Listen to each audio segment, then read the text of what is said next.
Hello students, ఎవరి video అంటే so AP inter 2024కి సంబంధించి సో రిజల్ట్స్ అనేవి అయితే ఎప్పుడు వస్తాయి, సో కరెక్షన్ అయితే ఏ విధంగా ఉంటుంది, సో అంతేకాకుండా ఎలక్షన్స్ టైంలో రిలీజ్ చేస్తున్నారు కదా రిజల్ట్స్, సో ఏమైనా బెనిఫిట్స్ ఉంటాయని చెప్పేసి చాలా మంది అనుకున్నారు. సో అది గురించి క్లియర్ కట్గా అయితే చెప్పేస్తాను. సో కాబట్టి ఇంకెవరైనా మన ఛానల్ సబ్స్క్రైబ్ చేసి ఉండకపోతే ఏమైనా సబ్స్క్రైబ్ అయితే చేసుకోండి. ఇలాంటి అప్డేట్స్ అనేవి అయితే సో డైలీగా వస్తూ ఉంటాయి. ఖచ్చితంగా లైక్ అయితే చేయండి. ఒక 100 likes అయితే టార్గెట్ ఇస్తున్నాను. ఇంకా టాపిక్లో వచ్చేస్తే ఫస్ట్ ఆఫ్ ఆల్ ఏంటంటే సో రిజల్ట్స్ అనేవి ఎప్పుడు వస్తాయి. సో కరెక్షన్ అయితే మనకి ఇంగ్లీష్ ఎగ్జామ్ అయిపోయిన వెంటనే సో ఈ కరెక్షన్ అయితే స్టార్ట్ చేసేసారు. సో కాబట్టి మనకి సో ఎలా చూసుకున్నా ఈ మార్చ్ 3rd వీక్ అలా మనకి కరెక్షన్ అయితే కంప్లీట్ అయిపోద్ది. సో అలా ఎలా చెప్తున్నా బ్రో అంటే సో మనకి లాస్ట్ 2 years నుంచి చెక్ చేసుకుంటే సో మనకి లాస్ట్ ఇయర్ వచ్చేసి ఏంటంటే 19 days అయితే కరెక్షన్ చేశారు. సో ఆ ముందు ఇయర్లో ఏంటంటే 22 daysలోని మనకి కరెక్షన్ చేస్తారనమాట.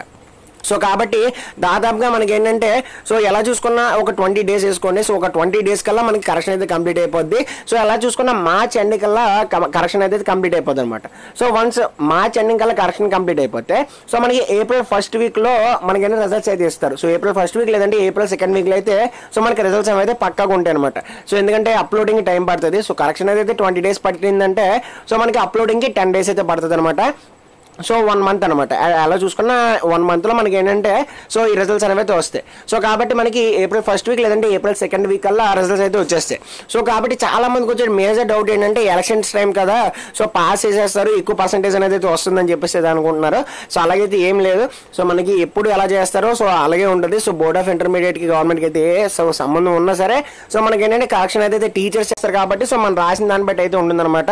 సో మీరు పర్ఫెక్ట్గా అంటే మీకు ఏంటంటే దాదాపుగా మీరు బార్డర్కి వస్తే అనుకోండి, ఫర్ ఎగ్జాంపుల్ మీకు పాస్ మార్క్ వచ్చేసరికి 26 అనుకోండి.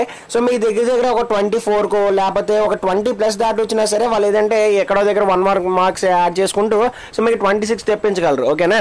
సో అంతేగాని నేనంటే 14లో ఉంటారు సో ఏంటంటే ఎలక్షన్స్ టైం కదా పాస్ చేసేస్తారు అనుకుంటే సో అది బ్రహ్మే అనమాట. సో దానికి దీనికి అయితే ఎటువంటి సంబంధం ఉండదు. సో ఎలక్షన్స్ పని ఎలక్షన్స్, సో మనకి రిజల్ట్స్ పని రిజల్ట్స్ అనమాట. సో కాబట్టి మనకి ఏంటంటే రిజల్ట్స్ వచ్చినా సరే మనకి ఏంటంటే మీరు ఎంతో కొంత సో మీరు అటెంప్ట్ చేసినా సరే మీకు ఏంటంటే ఖచ్చితంగా ఏంటంటే మార్క్స్ వేస్తారు. సో కొన్ని కరెక్ట్ అయ్యి సో కొన్ని అటెంప్ట్ చేశారనుకోండి సో మీరైతే ఖచ్చితంగా పాస్ అయిపోతారు. లేదు జస్ట్ అటెంప్ట్ చేశాను సో చాలా మంది చెప్పినట్టు ఎలక్షన్స్ కదా అని చెప్పేసి వచ్చేసాను అనుకుంటే సో పప్పులో కాలేసినట్టే. సో అలాగైతే ఏం జరగదు. సో కాబట్టి అర్థమైంది కదా. సో మనకి రిజల్ట్స్ అనేవి అయితే సో ఏప్రిల్ 1st వీక్ లేదంటే ఏప్రిల్ 2nd వీక్లో అయితే వస్తాయి. సో మనకి కరెక్షన్ అయితే as it is every year ఎలాగ ఉంటుందో సో ఈ ఇయర్ కూడా అలాగే ఉంటుంది. సో ఎటువంటి చేంజ్ అయితే లేదు. సరే నేను ఆల్రెడీ 3-4 సార్లు అయితే కనుక్కున్నాను. So same as it is అయితే ఉంటుందంట.